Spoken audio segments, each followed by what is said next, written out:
Okay. All right, and we're live. Hi, this is the Awesome Dynamic webinar. Unfortunately, Paul's not here to join us today, but we do have Tim, who's in charge of Amazon, and then we also have, and also our tech guy, and then we also have Terry, who does our sales, Hi, everybody. and so here's our website, awesomedynamic.com. We do offer a variety of services. We do search engine optimization. And you can ask any questions on this webinar you ever had about online marketing or your website, how to promote it. We also do responsive web design. So that's making your website work across all devices, on mobile, on tablets, and making it work seamlessly. And then we also do Amazon seller consulting. And Tim, do you want to do a quick intro on that? Yeah, we can do everything from helping you figure out how to get your product listed on Amazon, all the way to consulting to figure out how to optimize your listings to get more sales and hits, and just about anything, any of the above. Or if you just want someone to take care of it all for you, we can certainly do that as well. All right, and that's a good point. We are full service, or we can do consulting on any of these. And then Google Maps Business View. So this is very similar to Street View, but you just go ahead. It's actually part of Street View now. So when you look on Google, you can actually see a live map and walk down the street, and then you can actually go into your business. So if you have a business where you host customers, such as like a restaurant or a shop, or even if it's a warehouse, you can have more awareness and have customers actually view your facility, and that's And I think really we have like the some future. examples. I think we have some Oh yeah, examples on the page as well there. yeah. There's some great ones. Like for example, the Vine right here. So this is a restaurant in it's Gurney, right? Grays Lake. Grays Lake. Okay, and then you can actually walk through the restaurant, and if let's say you have like a party room or something like that, you can actually display it here. So it's really nice for businesses. It's kind of like I always say, if you have a website.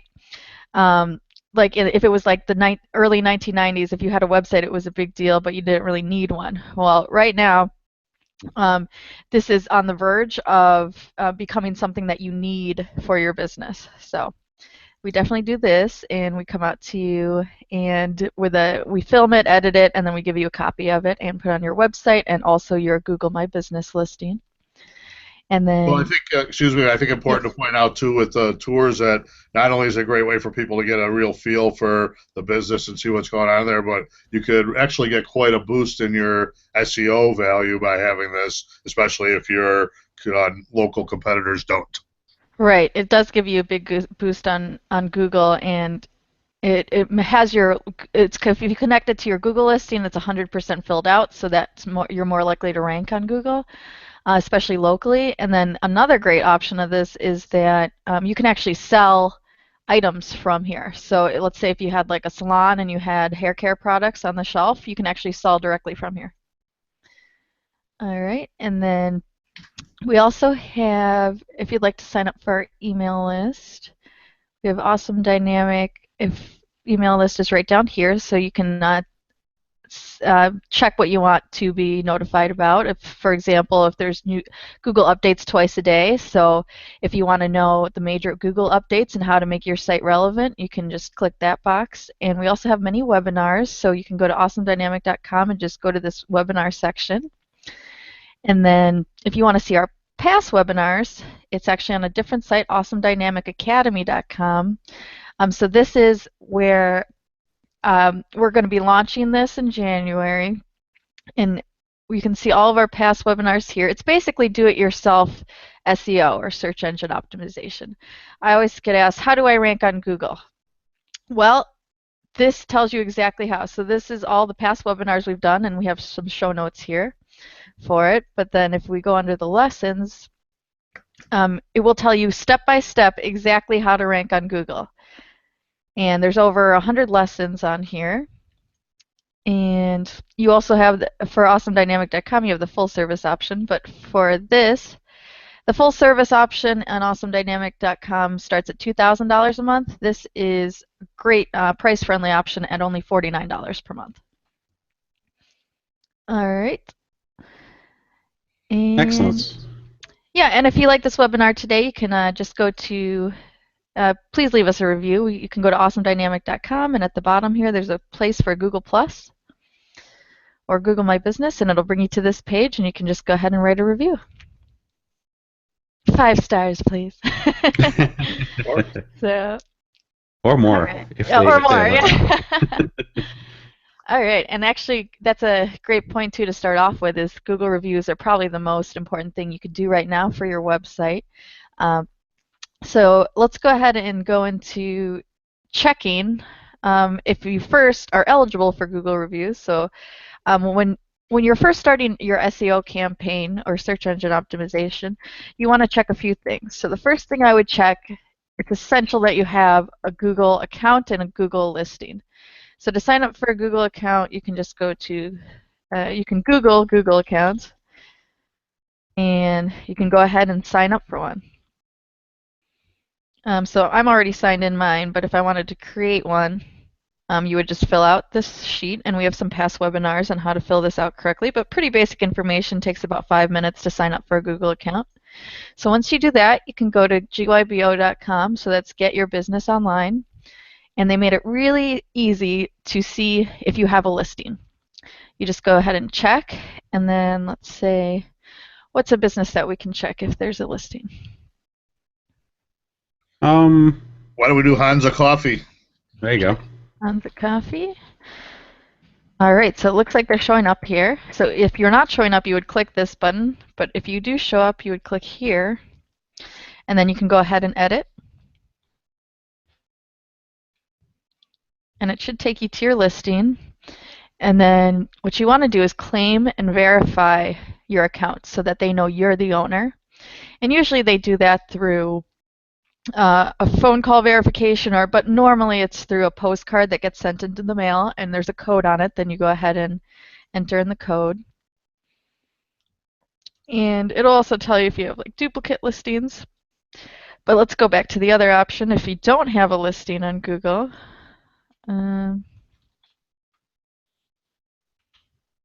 you'd go to not showing up, and then you'd say, let's get started. You can also search by your phone number in this little square here. Okay, so it would say that, and then it would say this doesn't match your business, or you would add your business.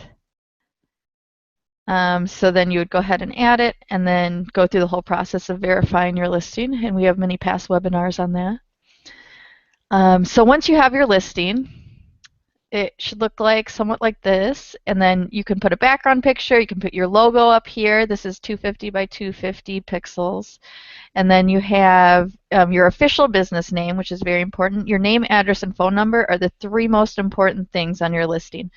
These have to be consistent across all your web pages. On your own web page, in your header, your footer, your contact page, any of your bills that you apply for, those all have to be consistent. And by consistent, I mean Inc. versus like INC period versus capital INC period versus incorporated spelled out versus a period here, comma there. So all of this really matters, especially on the address. Like drive as DR versus DRIVE. Those make huge differences for ranking on Google. So on your Facebook page, all your social media, on all of your citations, which is just anywhere where your name, address, and phone number is, you have to have 100% consistency with the name, address, and phone number.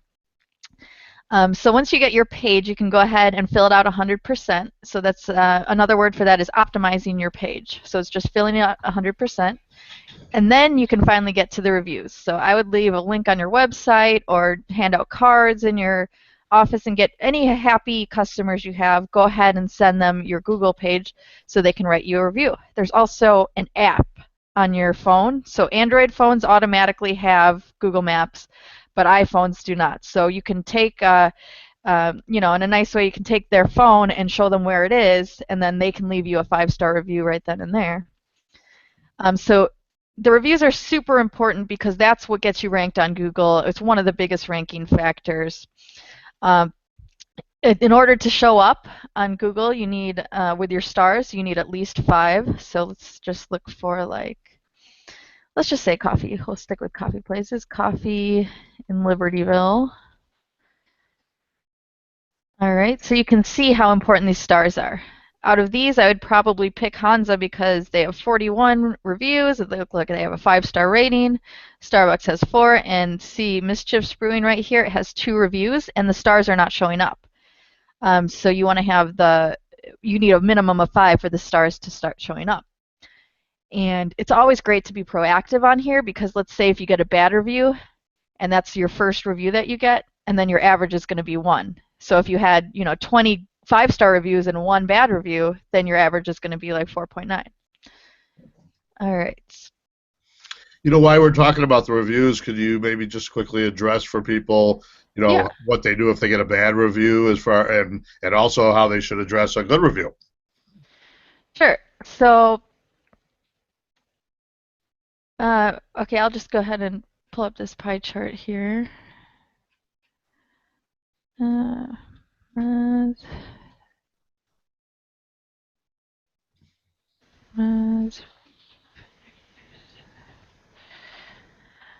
Okay, so I would highly recommend pulling up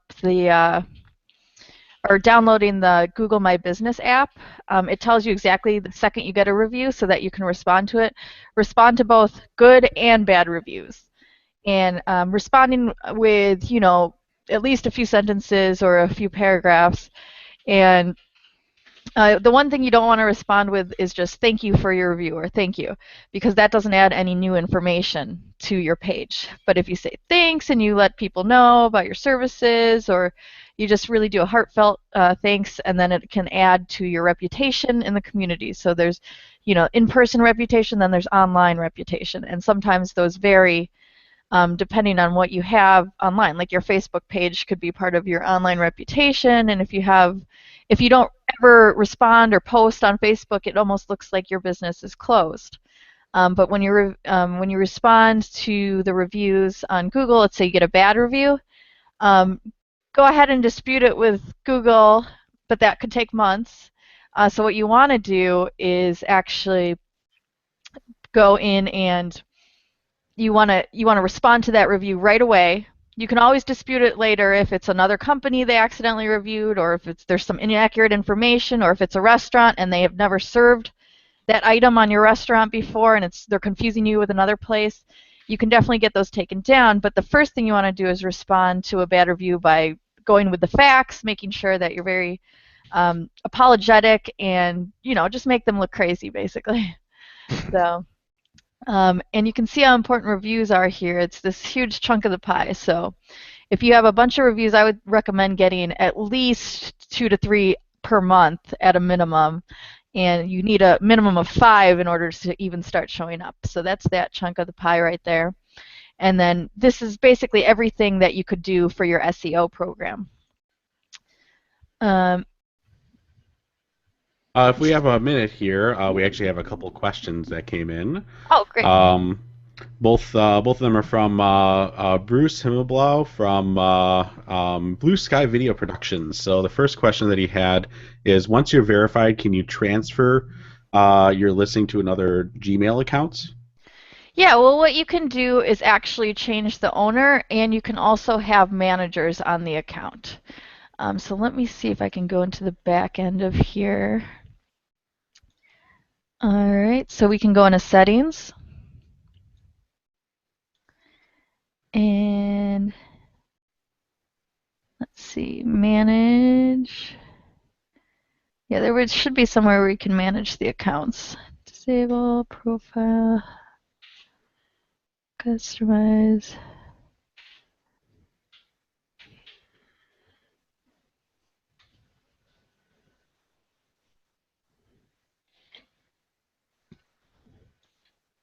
All right, let's try going into profile, maybe. Yeah, I'm trying to remember the location too. Yeah, and they actually update and change this all the time, so I haven't done this for a while, but there's definitely a place where you can add managers to your account. So let's say you have employees that you want to manage your Google account, and you can add their email address in here, and they can log in with their own Gmail account. And you can also transfer ownership. So let's see if I can find that really quick. Transfer ownership.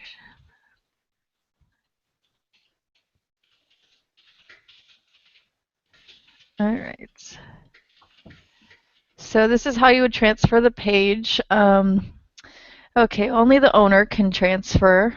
So you have to first invite the person to become a manager, and then they accept the invitation, and once they're a manager on the page, and then you can go ahead and log in and transfer it. Okay, so let's see. First you log into Google My Business and choose the page you'd like to manage.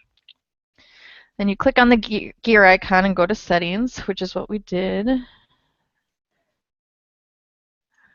Yep, under settings. All right. And then the next step is to click, okay, so these are old instructions from Google, even though they're the most updated. You click the Managers tab, which is exactly what I was looking for, but it looks like it went away. Log into Google My Business and choose the page. Click. Yeah, so it looks like they've already changed it from this update that was not too long ago. Could it be because you're not the owner? Are you logged in as the owner on this account? Yes, that could also be. So I'd have to log in under Paul. That's what I was going to try next. Okay, let's see if we can log in under Paul, or let's see. Yeah, I'm pretty sure it's the owner who has to add and remove managers. Okay. All right, so. Well, while Robin's doing that, we do have another question, which is more of just a comment from Bruce as well. He says, if someone gives you a 1-star rating, should you flame their business back? And I think the answer is no. You don't want to, retaliate with more negative. You just want to, be very cordial with your answers or with your responses to any kind of negative. Factual. If you can prove it's a competitor, you can actually get it taken down. Okay, that's a good point. Yeah, and there's a whole list of Google guidelines. If you just go ahead and search for like Google guidelines for reviews, it'll give you a huge list. Like, for example, a big one is family members cannot review. So if you're looking to get a bunch of reviews, they have to actually be from customers or maybe other businesses in the area or people that you work with, maybe third parties, but it can't be employees or family members. And you're probably wondering, how do they know if we're family members? Usually it's just they check if it's the same last name, they'll take it down. But they're not too strict. They've got bots working behind the scenes that are always checking other signals, that they like to call it, to see if there's any strange activity. So, yeah, best just to partner with people that have used your services or bought from you or are customers of yours. Those are the best, most authentic reviews. Yeah. Right. I think it's important to ask for reviews too and make sure that you're making your customers aware. And people are used to doing it at this point. Everybody's doing reviews, and don't be bashful. Say, hey, as we did at the beginning of this webinar, we like to ask for the reviews with the good, happy customers, and they'll be glad to do it for you. If you get a bad one, I think it's important to address it right away, as we said. And I think also to not be combative in the way you address it, and then to say, hey, maybe you should come in and we can discuss it further. I'd like to hear what more details, and maybe we can turn things around. That kind of a response is usually the best. Okay, Robin, were you able to get into that owner account, or? There's tons of passwords in here, so I'm trying to see which one it is. It looks like. Maybe I can find an example. Or if, Bruce, if you can email Robin, ROBIN, at awesomedynamic.com, your username and password, I can do it for you. And also the one that you want to change it to. All right. And let me just see if I can find an example of this. Or we can just go ahead and do it from here. Okay, so this would be the third step, is once you log in, you would go to Settings in the Managers tab. Usually it's on the top right or top left of the screen. It's a little gear. And then you would log into Google My Business, and then so you would click the X associated with the person you like to remove or the person you like to add. And then So then, yeah, okay, so this is how you switch it. So once you have the new person in there, then you take the old person out, and when it automatically happens when the manager is removed, then whoever's left on the account will become the owner. All right, and then, all right, so that was putting a manager on the page. Now we're transferring the ownership. So you log into Google, and then you go to settings again under the gear, and then you click the managers tab. And then there's a special space. So that was one way to do it, is that if you delete the other person, the person left in the account automatically becomes the owner. Here's an alternative way to do it. So you do the drop down arrow, transfer ownership, and then it should say add managers, and you click to add the manager. Usually you need the email and the name. And then it says it happens immediately. So you're basically transferring ownership to yourself to a new email address. But that's exactly how you would do it. And then I'm going to put this link in the chat for you. All right.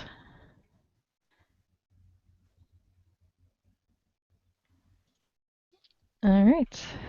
And so was there a follow-up question?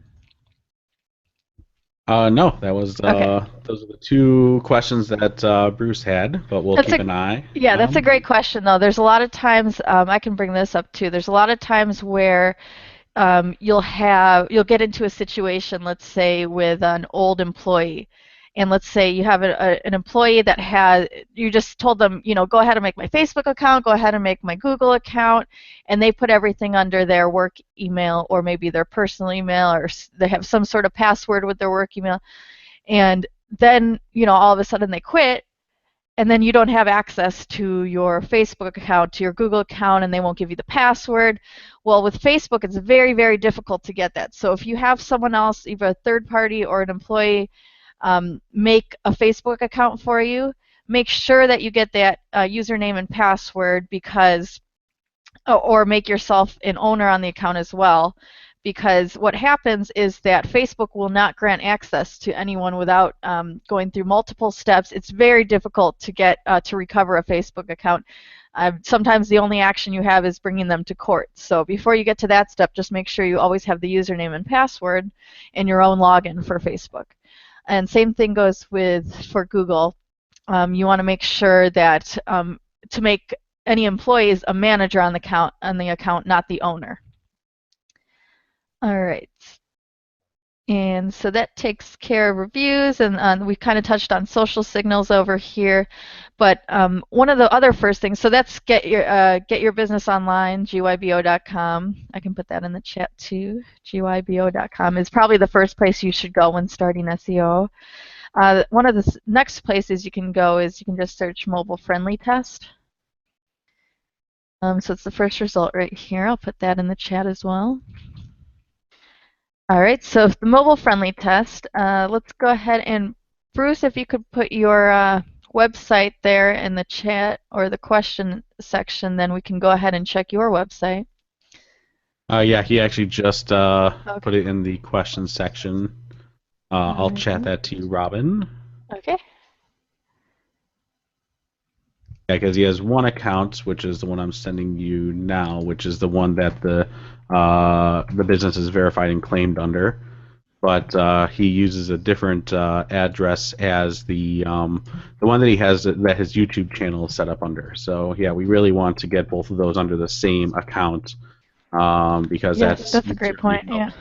That certainly helps all those videos to feed your Google juice, is what I like to call it, to get better results, because it's all tied to the same accounts. All right, and then do we have the URL? I could just look for it. BSVPTV. Okay. All right, so let's go ahead and take this, and we'll put it right here. And all you have to do is click the Analyze button, and literally Google will tell you your score for how mobile friendly your website is. So mobile friendly, all that means is that your desktop site works, and then it's converts to your mobile site, and that's one thing we do is responsive websites. So basically, it just works on on your on a mobile device, and it works well. So what Google looks for on a mobile device is, so it looks like you passed. Awesome, this page is mobile friendly. But if it wasn't, let's see if we can think of a website that wouldn't be mobile friendly. It would give you a whole list of suggestions here of what to do. Usually it's not mobile friendly because it doesn't have a menu that drops down easily. You have to scroll left and right and up and down. Like, you can't get the whole website inside of the phone screen, or it doesn't automatically adjust. Another big problem I see all the time is the text is too small or hard to read, or the text is really close together, and with a mouse pointer, it's easy to click on the desktop, but with your finger, it's really hard to click on the right link. If there's all close together links here. So it really lets you know if your website's mobile friendly or not. And now we're about 60% of searches now, I think, are on mobile devices. So this is, hugely. And it's growing. It's growing fast. Right. Especially purchases. Yeah, so if you don't have a mobile-friendly website, I mean, it's usually the majority of your customers are looking at, even if your desktop site is beautiful, if most of your customers are only looking at your website on their phone and they're not getting the full experience you want them to, that's a huge problem, because you're not going to convert as many customers. Your Google Analytics is going to be, your website traffic's going to go down. The time on your site's going to go down. I mean, you could lose potential customers from it, and if it's hard to use on their phone, they're going to go right on to the next site from Google. Bounce. Yeah, exactly. So it's a huge deal if you don't have your mobile website in shape. And I wouldn't just test it on your phone. I would test it on multiple devices. If you have friends that have different phones or different size phones, even if it's an iPhone, two different or three different versions of the iPhone, you can try it on. You can try it on tablets. Just try it on every single thing that you can find, because you really want to make sure that the user experience is nice and fluid. And your mobile site has to be simple.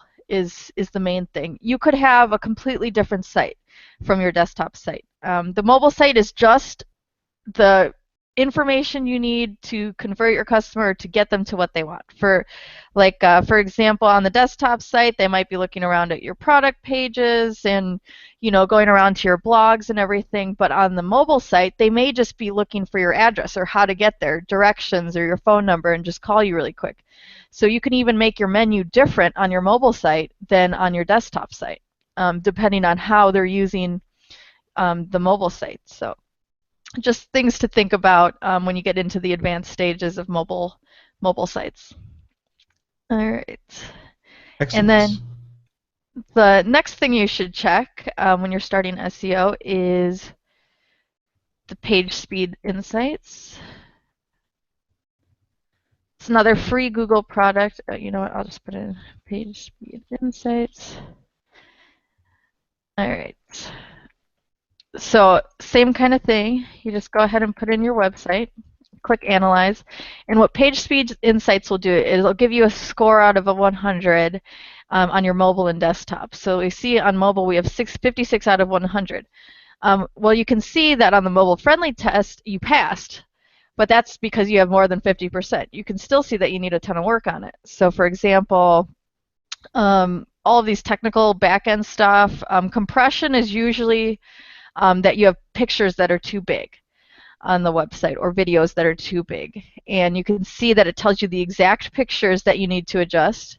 So you can see right here which picture, how big it is, and how much you have to reduce it. So it says you have to reduce it by 68% in order to pass this test. And websites that don't pass this test are ranked lower on Google. So you might be showing up great on the desktop, but on the mobile results, it's completely different. You might not be showing up at all on phones. All right, so it says there's probably a handful of images here that you need to go back, and I can see that some of the images don't have names. They're not named correctly. You want to make sure to name your images, not just these numbers, but you want to name it with your keyword. So if your keyword is video production, you want to make sure that video production is somewhere in that title of that picture. And then there's a whole bunch of more technical details you can go through. But when you go ahead and fix all of these, so user experience, you have 84 out of 100. So that's the reason why you're getting that green pass on the mobile-friendly site. But it does say you have to fix a couple of these things here. But you did do you did pass some rules, which are great. So that you avoided any redirects, which means it goes to a different page. Server response time, that's a huge one on mobile. If I have to wait more than 2 seconds for a web page to load, I'm clicking off of it and going to the next guy. So you want to make sure that it's really quick, that your website loads really quick on a mobile device especially. And then you have a few more here. You have legible font sizes, which is great. So yeah, so you can see that Google, there's not like a secret of how to fix your website. Google just tells you exactly what you need to do. And then it's up to you and your web developer to fix it. And desktop, you scored a little higher here, 67 out of 100. Again, the compression, just making the file sizes smaller, reducing those. Couple other things here, but you can see that there's definitely no secrets here. Google tells you exactly how to fix your website.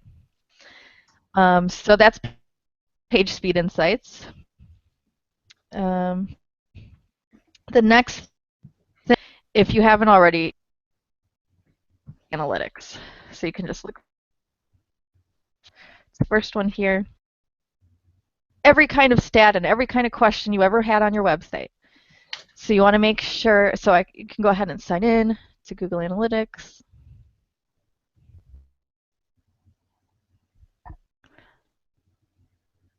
All of these tools free by just making a 5-minute Google account. So we have, let's see, maybe I'll go into Awesome Dynamic or all these. You'll click on your website and it'll tell you, so this is a certain date. So we can go back as far, you can only go back as far though as you've been tracking. So I would set it up, if you don't have it already set it up today and just, you don't have to do anything, don't worry about it, just set it up so that it starts tracking your website data.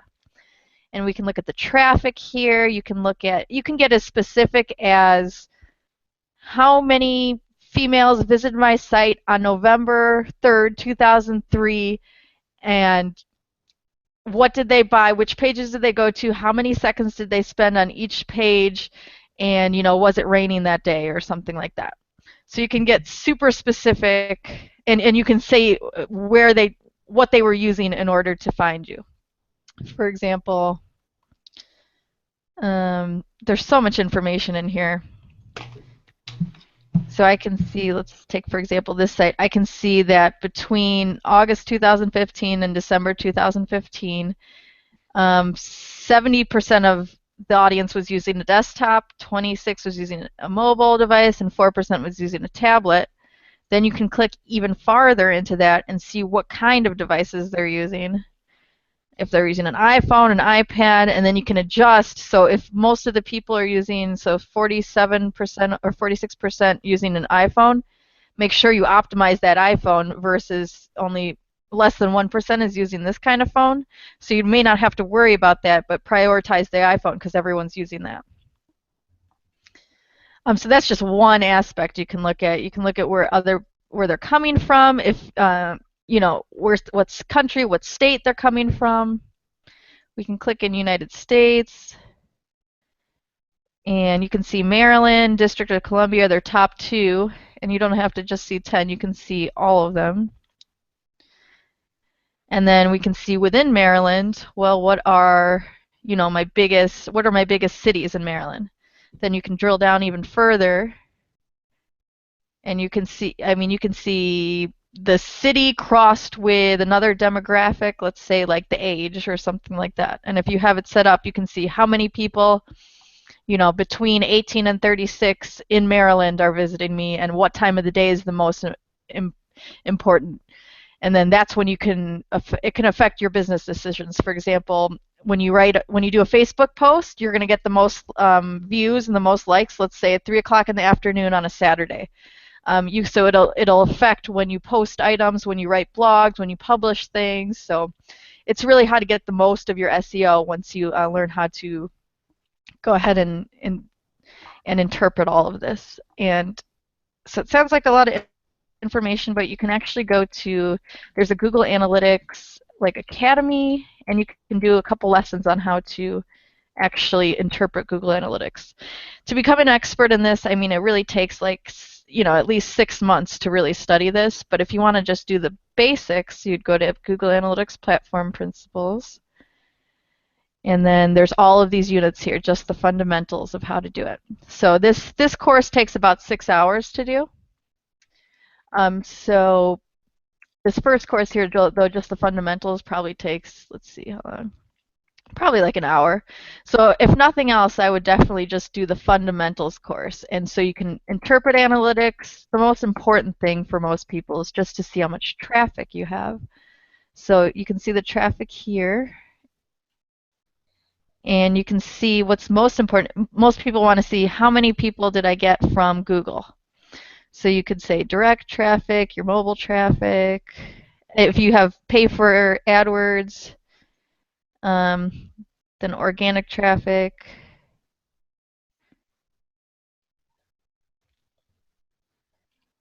So we can kind of see, and you can do it by the month, by the hour, by the week. So you can see that the organic traffic is probably the most important. That's what we're working on for SEO. That is, it looks like it's pretty flat right here, but you can see if over the months it goes up and down, and if what you're doing for SEO is really getting you more traffic. And yeah, there's so much you can go into here in analytics, but when you're first starting your SEO campaign, all you have to do is just set up analytics, just set up an account, and then you can just leave it alone so it starts tracking your information. And then once you set up analytics, I would also set up Webmaster Tools, which is another free Google item that you get for free with that 5-minute sign up. And so you just go into, the home page, and it tells you under your messages if there's anything wrong with your site. So you don't have to wait until you have a problem and you have a big penalty on your site. Just go ahead and check Webmaster Tools, I would say at least once a month, if not weekly, and it will tell you all the things wrong with your site that you need to fix. All right, so that's probably the most basic intro on how to get started on SEO. And then the next step would be going through and fixing your content on your pages. So you want to make sure to have 300 to 600 words at a minimum on every single page. And that'll get you ranked much higher than your competitors, especially if there's no content on their pages. And Terry, is there another thing that you're, another question that a lot of people ask, or just the basics of SEO, just understanding SEO? Well, I was thinking, that it's good to point out, I guess, at this point, too, because a lot of people are probably listening to this and going, oh, my God, so much and so many, so, again, when it comes to us helping out with that, I mean, the Academy's coming soon, which is a very inexpensive way for you to learn how to do this stuff on your own. If you're not comfortable with that, we do consulting, which would be the next level where, again, you're getting the personal help, and we're going to be, meeting with you, usually on a video conference situation, and explaining these things and showing you and giving you particular tasks to help you get going and do these things, which is something we also, by the way, in those consulting situations, we are videotaping those sessions so that you can have them at your disposal to review them as we go forward. And the last opportunity is where we would be doing all these things for you. It's a full service way to get it done. So many options available for us to help you get these things taken care of. Yeah, that's great. And then, there's also a lot of mistakes. I can go over some of the common mistakes that people make when they start out with SEO. A lot of companies, there's something called white hat, gray hat, and black hat methods. So white hat is everything that's like Google friendly. You won't get blacklisted. Anything black hat is like the quick shortcuts and like really bad techniques to use on your website. You could end up, getting your website banned from Google. And then there's gray hat, which is kind of in the middle, which some techniques are debatable. And so at Awesome Dynamic, we do all white hat techniques. And then when you get to the advanced stages, then you have more options. It's more like in the gray hat zone. So definitely if you're looking for an SEO company, that's the first thing you would do is see how transparent they are, because we tell you everything that's going on. A lot of SEO companies won't tell you exactly what is going on with your SEO. They're just saying, pay every month and we'll boost your SEO. But you want to always ask for proof, like where you are in the rankings, how you're improving, how much traffic you're gaining, how much time people are spending on your site. So always ask for the results. Measurable results is the key. Right. And the other thing I get all the time too, and I think we've touched on it before, but I think it would merit a couple more seconds since we have our favorite pie chart out here again, is everybody seems to be so focused on the social media aspects, and we all know that there's a lot you can do with that to help drive your business, et cetera, et cetera. But in the overall picture of SEO, maybe you could talk a little bit about where it fits on here and how important it is compared to some of the other things we're talking about now. Yeah. So if we think about SEO, a lot of people are focused on social media, and they have to get all their social media done. They have to post all the time, and really, this only accounts for 5% of you ranking on Google. So if your goal is to get more traffic to your site, get more customers, get more conversions and leads, social media can help, but if you concentrate 50% of your time, you're only getting a 5% return on Google. Some of these bigger ones, like fixing your pages and making sure your citations, which is just anywhere your name, address, and phone number is online, if you focus on these items, and your reviews is even more, if you focus on getting a ton of reviews, that's going to boost you on Google, get you more traffic, get you more customers, versus doing social media. But one of the biggest mistakes I always see when starting an SEO campaign is that people want all those social media buttons right at the top of their website, and they are not, they don't take the time to be an expert and post regularly inside. So they have Google, Facebook, Twitter, Pinterest, Dig or Foursquare, and then what they do is they sign up for these accounts, and then they're all blank, and they post maybe once every couple months. And what that does for your online reputation is that it looks like your business is closed. Because if you haven't posted something in there in a year, the first thing I'm going to see is that, oh, they haven't posted in forever. They're either not interested, they don't want to engage with their customers, or their business might be even closed. So that's a huge disadvantage to that. It's much better to make one page. For example, make your Google My Business page and constantly be posting in there. The guideline's about every 21 days to keep it updated. Or make your Facebook account and regularly post, regularly interact with your customers. Treat it as if it's an in-person business.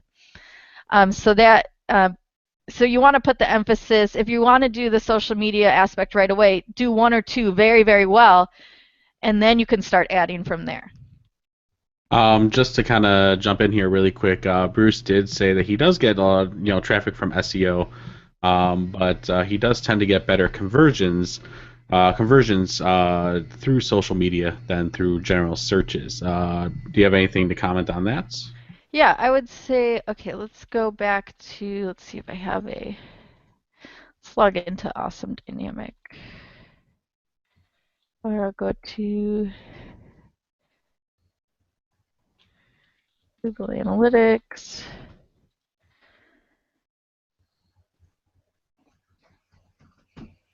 And it depends on your goals as well, because you can have, if your goal is to get more traffic from Google, then social media, it won't help you that much.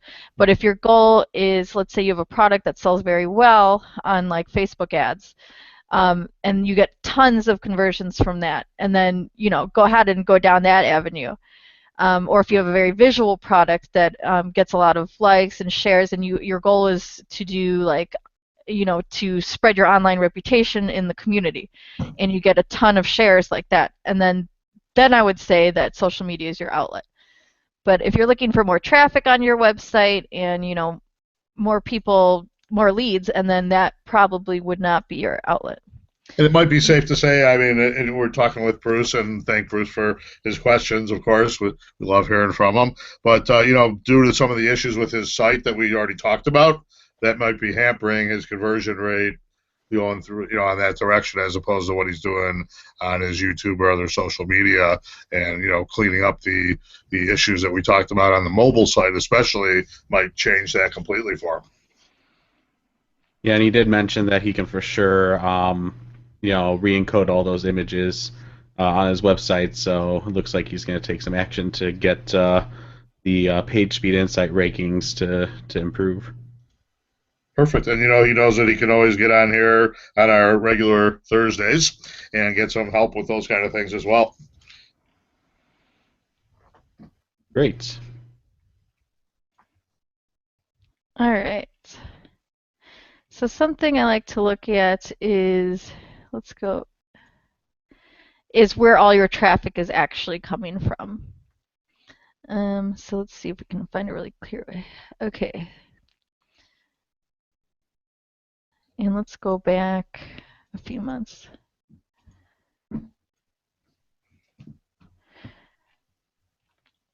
Okay, so you can see that when you look, so it's usually under, you can go under acquisition on this right side and look at all of your traffic.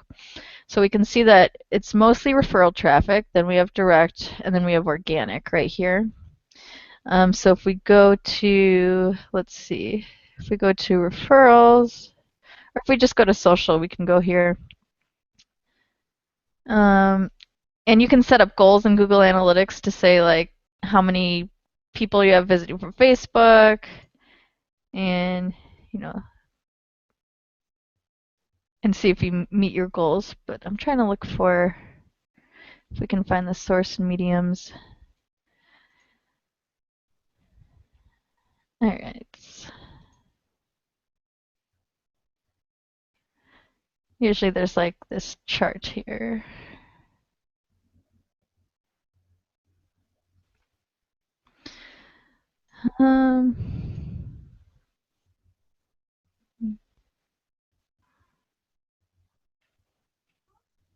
Okay, what I'm looking for is something that says like where all your traffic's coming from in a chart.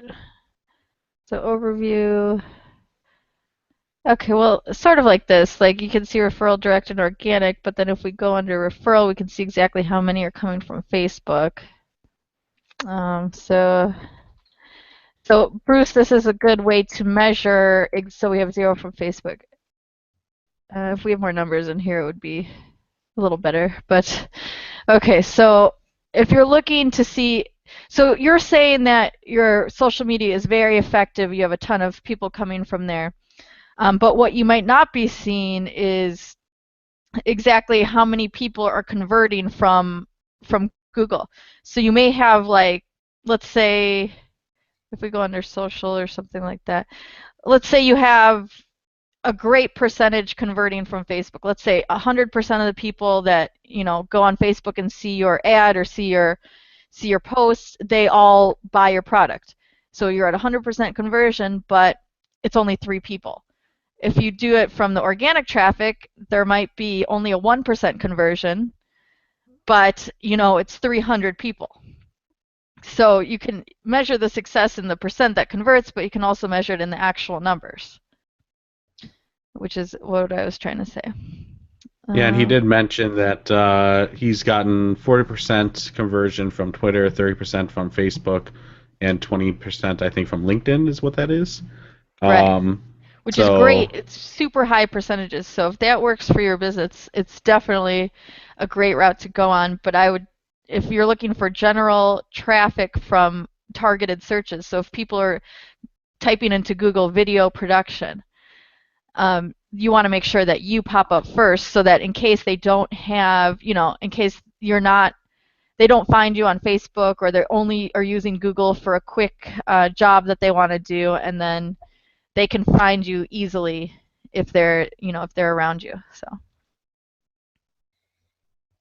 yeah, so it's kind of split, and I hope that answers your question, Terry, with this pie chart. Social media can be very, very effective for a local business, but at the same time, even if you're getting great conversions with social media, if it still almost, I would say for 99% of businesses, it it doesn't bring in as much direct traffic as a Google search would, because the first thing I go, if I need to find a doctor, if I need to find, a new restaurant, or if I need to find, someone to do photography, the first place I'm going is I would ask my friends, and after I asked them, I would go on Google and search all the places they said and any new places. So. I think it's fair to say a lot of cases too that they may end up on your YouTube, they may end up on your Facebook, but they may have started looking at you through Google as well. And I think the whole basis of what I'm talking about, from being on the street talking to people who are interested in doing better with their their websites and their traffic and their SEO, et cetera, is that I think the perception out there would be that all these numbers we're talking about today are reversed, and maybe even more than reversed. They might think that the social media would be the 15-20% on this chart instead of the way it actually is. I think that's just sort of a perception that's out there these days, with all the talk about social media all the time. Yeah. So that's why I always talk about this. I think it really, opens people's eyes a little bit to it. Well, we got about 10 minutes left in the webinar here. So I didn't know if there's any other topics that you want to cover, Robin, or we can still take more questions if anyone wants to post them to the Q&A here. But was there anything else, Robin, that you want to we have touch on? Couple of recent blogs here we can go over, definitely. One thing, so let's go back to this chart. There's a few things on here that are huge. For example, backlinks. That is, one of the biggest items that that you can do for your website. So what is a backlink? It's just any link from one website that's linking to your website. So it has to be basically whenever you write a blog, if you that underlined text in a blog that you can click on, that's a link. So it's linking to some other website. So the way that Google's concentrating, mostly they're trying to move towards good content and ranking you on that. But how it started, and still how it's really heavily dependent on, is these backlinks. A backlink to your website is basically like a vote. So if you get a ton of votes, Google is thinking, wow, this website must have great content, they must be amazing, and they have a ton of people linking to them, so they have to be a good website. And there's ways to manipulate the system, but what you want to do is get natural backlinks. So this is just a whole bunch of different ways you can get a natural backlink. So one way to get a backlink is to actually call up places and ask them, hey, can you put a link on your website to mine? So for example, if you sponsored a charity event recently, make sure you get a backlink from that charity, and if there's a place on their website where they put sponsors, you can get that link and get some text that says, one of your keywords, and get that linked back to your website. That's like a huge vote for Google, saying that this website's great, they have a ton of backlinks coming through. Some other ideas are just keep a steady blog. If you're blogging, once a week or even a few times a month, some people in your industry can link to you. Another thing is to host a webinar. So if anyone wants to backlink to us, that would help on your website to us, and you can link to our webinar page. And then, there's so many ideas. You can create templates. So like if you're a website that does resumes and you put up resume templates and tools, well, other websites can link to those tools, and they're very useful. It's great content, great information. Anything like free tools or resources or white papers, a lot of people put those up, or if you have like an ebook that you can publish on your website and people link to it, that's huge. You can also just call local newspapers and do press releases and get backlinks that way. So there's a ton of different ways you can get backlinks. One of my favorites here is Haro.com. It stands for Help a Reporter Out, and it's just newspapers and media sources like radio stations and things like that, and they're just looking for people to get interviewed. So if you have a business locally, they just need people to talk to who are experts in a field, and they're always looking for people. So that's a great way to get a free press, basically. We actually got a question in about backlinking here. Sure. So Joan asked, so can the Chamber of Commerce backlink to me, or since there are similar services, they won't like to be asked to link? Well, if you're, Go ahead. yeah, that's a great question. So chambers are a great place to get backlinks. Actually, on the Lake Forest Chamber, you can put in your own backlink on here because that's how this site was built. So what you would do is just create a profile here. And let's see if we can look for Awesome Dynamic here. In fact, Bruce did comment that that's exactly what you can do, is you can add your own backlink to your business profile in many chamber websites like LFLB. Exactly. So you can go ahead and there's a whole section of you just fill out your about, you can put backlinks in here. I think there's even a place where you can add backlinks. So you can actually go into this website, which is anything that's like .gov or .org or websites that have high domain authority, which every website is rated between 0 and 100.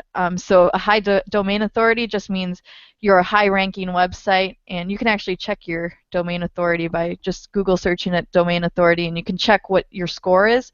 But so you want to get backlinks from websites that are scored really high, like CNN.com or Fox.com or some sort of like government website. And so if you can get backlinks from those websites that have a higher domain authority than you, and they link back to your website, that boosts you up. So backlinks are very difficult to get, though. And Bruce is also saying how Paul once recommended posting deep links, not just the main domain URL. Yes. So, okay. Yes, so a deep link, for example, this would be like a short link, thechamber.com.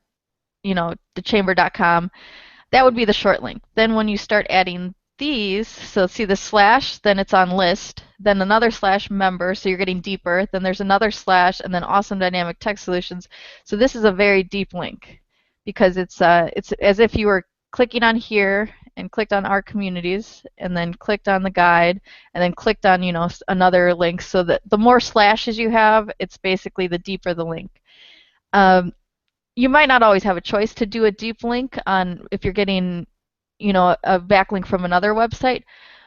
They might link to your homepage, but it's better if they link to a specific place on your website, like a specific page.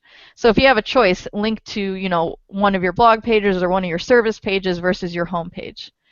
But that also works the other way. If you're doing a blog, you want to make sure you go to a deep link. For example, let's see if I have one on here. But you want to link to places that are of high authority and they have a deep link to it. So like a blog post or something like that. I got a quick question here, yeah. Robin. We can still take more questions. We got just a couple minutes left, but backlinking has been around since like the original days of Google. That's how PageRank was determined way back when, was just based on how many links are coming into your sites. But there are now sites that do nothing but backlink. And is there such thing as bad linking or something that could negatively affect you? Yes, there's a ton of black hat ways to do backlinking. For example, it's kind of gray hat to black hat if you make a bunch of different websites and then all link back to your website. It's pretty obvious to Google that you're doing that. But there's also like if you get backlinks from spam sites, there's a lot of spam sites that'll backlink you, and you have to basically go in and ask those sites or find a way to, it's called disavow, it's to make sure that those do not link to you. Another bad way to backlink is to only backlink to your homepage. You want a variety of backlinks, so you want some that are keywords, some that are maybe your whole domain, some that are maybe your name if you're like a doctor or something, or some you can do a couple to your homepage, but you want a variety of backlinks. You don't just want everything to go to your homepage. And I'm trying to think of a couple of other examples of bad backlinking. Do you have any, Tim? No, I think you pretty much covered all of them. Okay. Yeah, we only have about a minute left here, so if there's okay. Anything else you want to cover, otherwise we can wrap it up here. Yeah, we have this free webinar every Thursday. You can ask any questions that you like. Again, we offer these 4 services here. Everything SEO, search engine optimization. We offer everything from full service all the way down to do-it-yourself SEO, which is right here, the Awesome Dynamic Academy. And this is going to be launching in January. We have a ton of lessons that, just like today, it's all organized. Over 100 lessons on how exactly to rank on SEO or how to rank on Google using SEO. So chances are your competitors are not doing all of these, and it's a very comprehensive list to just boost yourself way above them on keywords you want to rank for on Google. We do have free webinars here that are scheduled. So our next one is going to be after the new year on January 7th. So you can go ahead and sign up for that one. And we also have an email list. Oh, go ahead. Yeah, so I was going to say, come prepared with questions. We always like to get questions and be able to provide specific examples. So yeah, or you can email us with any if you want your website to be featured on here and you want work to be done on your website completely for free, you can go ahead and email us ahead of time and we can feature you on the webinar. Also, if you like this webinar, you can go to our Google Plus button there at the end of the page and leave us a review. And yeah, we're also offering, we're doing you can either do the 7-day trial, but we also we need some testers to test Awesome Dynamic Academy. So that's actually under, if you go to awesomedynamic.com and then search engine optimization, you can get a free 6-month trial and you can help us test this out. So right here. Excellent. Great. Well, I want to thank everyone for joining us. And we look forward to seeing you after the new year. Anyone else have anything else to say? Just wish everybody a happy new year. We'll see you after the holidays. Yes, happy holidays. And thank you, Blake, for joining us. And we'll have all the show notes and post the webinar if you missed anything, or you can see our past webinars. Yep. So we'll have those show notes up there in probably a few days, right, Blake? Yep, I'll probably have them up today, actually. So. Excellent. Great. All right, well, thank you so much, and everyone enjoy their holidays and New Year. Indeed. Bye, everyone. Take care. Bye.